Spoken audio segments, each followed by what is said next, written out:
Just in the past few hours, we received another one of those chilling updates from the Pentagon that sends a cold shiver down your spine. It has been confirmed that another one of our service members stationed in the Middle East has lost their life. This comes right on the heels of the service members we lost during the ballistic missile attack in Jordan, with this fourth soldier killed in northern Iraq during a controlled detonation of an unexploded Iranian drone.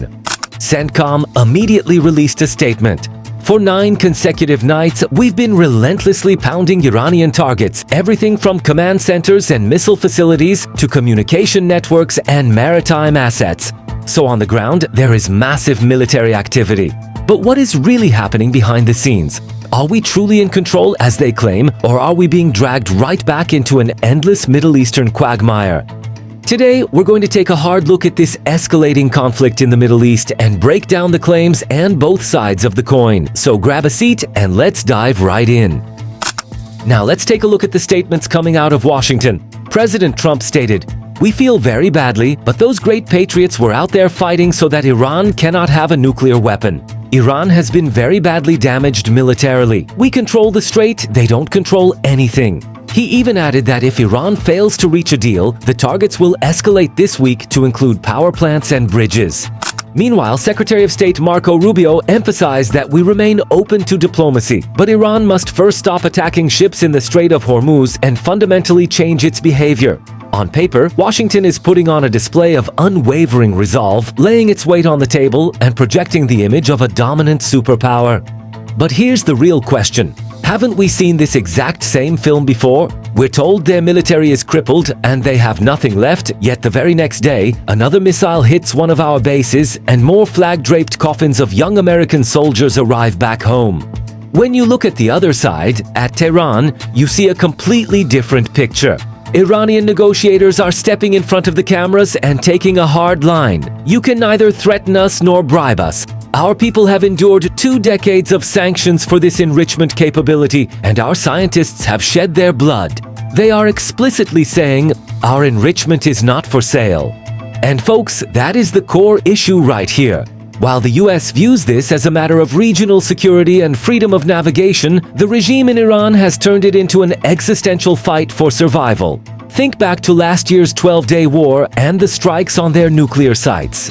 You can bomb command centers and you can destroy physical facilities, but you cannot wipe away a country's decades-long nuclear know-how or its ability to choke off the Strait of Hormuz overnight with airstrikes alone. So, how is the American public taking all this? This is where things get really complicated. On one hand, you have hawks arguing, if our troops are being attacked, we should wipe Iran off the map. They can never be allowed to become a nuclear power. On the other hand, you have millions of hardworking taxpayers asking a completely valid question. While our own infrastructure is crumbling at home, while inflation and the cost of living are crushing everyday citizens, and while our own borders face security challenges, why are we pouring trillions of dollars into guarding shipping lanes in the Strait of Hormuz and funding endless military operations in the Middle East?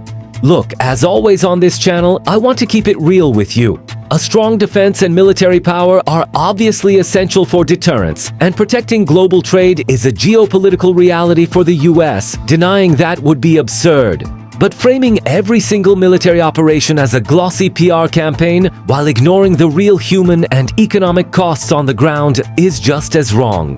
At the end of the day, what we have here is neither a decisive victory nor a diplomatic resolution. The US continues to squeeze Iran with overwhelming air superiority, but Tehran insists it won't back down, even if its bridges and power plants are targeted.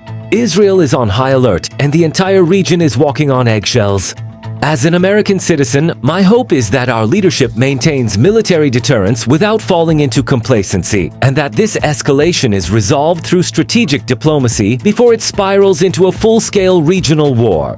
Because when the dust settles, the bill isn't paid by the politicians in Washington or the clerics in Tehran, it's paid by the service members on the ground and the taxpayers back home.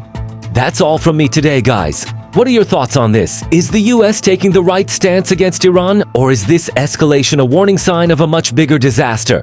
Let me know your thoughts down in the comments. Take care, and I'll see you in the next video. Peace out.